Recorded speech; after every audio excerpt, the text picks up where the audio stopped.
Comment être mieux organisé? Ok, j'en vois déjà certains qui commencent à pâlir, qui commencent à se dire «Oh là là Aurélien, je commence à avoir mal à la tête et la vidéo elle n'a même pas commencé». Ne t'en fais pas, reste avec moi jusqu'au bout de cette vidéo et tout va très bien se passer. Donc avant de voir comment être mieux organisé, on va voir pourquoi il est intéressant d'être bien organisé au quotidien.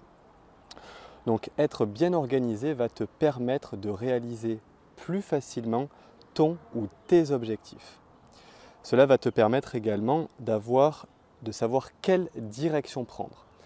En fait, l'organisation, ce sera un petit peu comme le GPS qui va te mener à ta destination, sachant que ta destination, ce sera ton objectif. C'est une belle image, je trouve.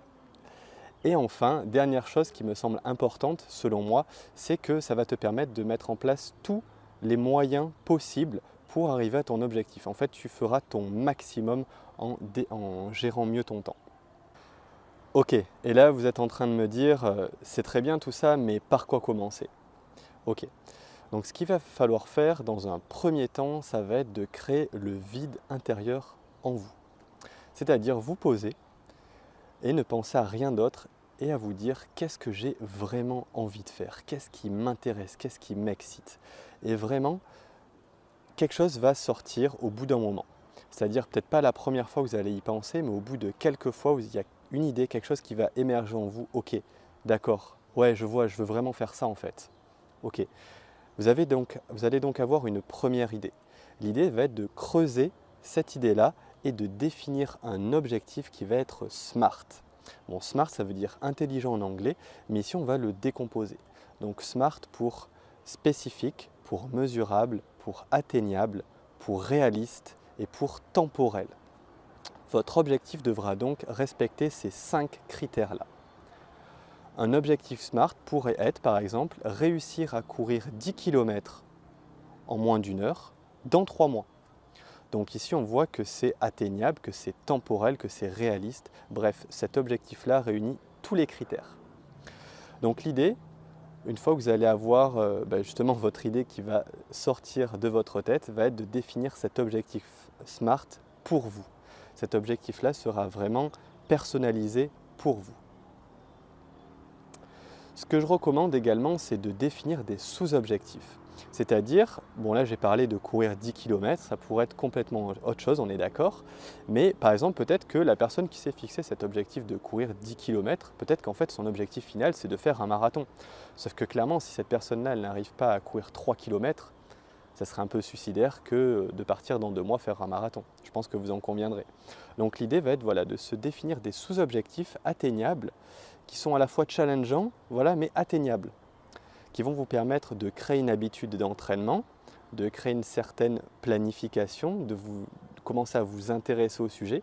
Et en fait, tout ça va faire que petit à petit, vous allez être de plus en plus motivé et vous n'allez rien lâcher. Et en fait, ce qui est préférable, c'est vraiment de ne pas partir comme une flèche et de s'arrêter au bout de 2 semaines, mais vraiment de partir petit à petit et de perdurer dans le temps. Et ça, c'est quelque chose, une erreur qu'on a tendance à tous faire, et moi le premier. Donc vraiment, maintenant, j'ai acquis cela et je le mets en place de partout dans ma vie. L'idée, ça va être de décomposer votre objectif en sous-objectifs. C'est quelque chose de très, très, très important. Ensuite, ce qui va être important, ça va être d'acquérir des connaissances en lien avec votre objectif. Cette phase-là d'acquisition de connaissances, en fait, elle peut avoir lieu après que vous ayez défini votre objectif, mais elle peut également avoir lieu avant ou pendant votre phase de définition des objectifs. Parce que parfois, on a une idée, mais on ne sait pas ce qui est vraiment possible ou pas de faire. Donc, ces informations-là que vous allez acquérir, ce que je recommande moi en lisant les 3 livres, les 3 livres majeurs du domaine, en regardant des vidéos YouTube qui sont sérieuses, en lisant des articles de blog également qui vous paraissent sérieux et utiles. Une fois que vous aurez parcouru ces différentes informations, vous allez avoir vraiment une bonne idée, une meilleure vision de votre domaine. Donc vraiment, cette phase de montée en compétence, elle a forcément lieu, à vous de définir quand, si c'est avant de définir votre objectif, si c'est pendant ou si c'est après. En tout cas, cette phase-là doit avoir lieu, sinon il n'est pas possible de se lancer dans quelque chose si vous n'avez aucune compétence. L'idée, comme je l'ai déjà dit, ce n'est pas de devenir un expert, mais d'avoir suffisamment de connaissances pour vous lancer et réussir votre objectif. Voilà tout. Dernière chose, pour être mieux organisé, ça va être de planifier ses actions. Ok, planifier ses actions, j'avoue que ça donne pas forcément envie, mais c'est quelque chose de nécessaire. Moi le premier, au début je n'aimais pas planifier et maintenant c'est quelque chose que je fais régulièrement. Planifier va vous permettre de savoir quand faire les actions et comment. Ce que je vous préconise, c'est de vous poser le week-end, je sais pas, le samedi ou le dimanche, et de prendre 30 minutes pour vous, pour décomposer votre semaine. Qu'est-ce que vous allez faire dans votre semaine pour arriver à votre objectif? Voilà, moi je préconise la planification à la semaine et non pas le jour pour le lendemain parce que ça fait un peu trop planification dans l'urgence en fait. Et ce n'est pas forcément optimal. Donc vraiment posez-vous voilà, le dimanche 30 minutes, vous planifiez votre semaine. Donc du coup quand vous êtes dans votre semaine, le lundi, vous ne posez pas de questions qu'est-ce que je dois faire, comment. Vous savez qu'à 17 h vous devez faire ça. Vous savez que le mardi à midi vous devez faire ça.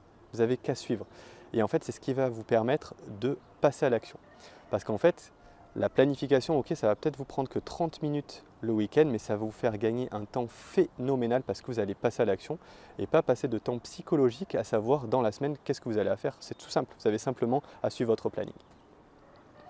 Et la semaine suivante, le dimanche, vous allez faire le bilan un petit peu de ce que vous avez réalisé dans cette semaine-là et adapter pour la semaine qui va suivre.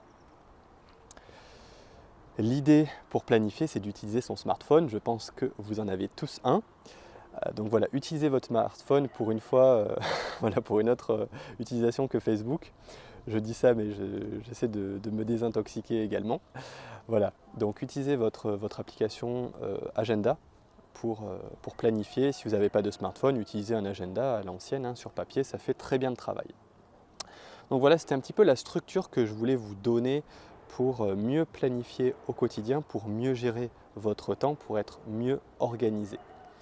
Si vous avez apprécié cette vidéo, moi je vous suggère de mettre un like en bas de la vidéo si vous souhaitez approfondir ce sujet-là.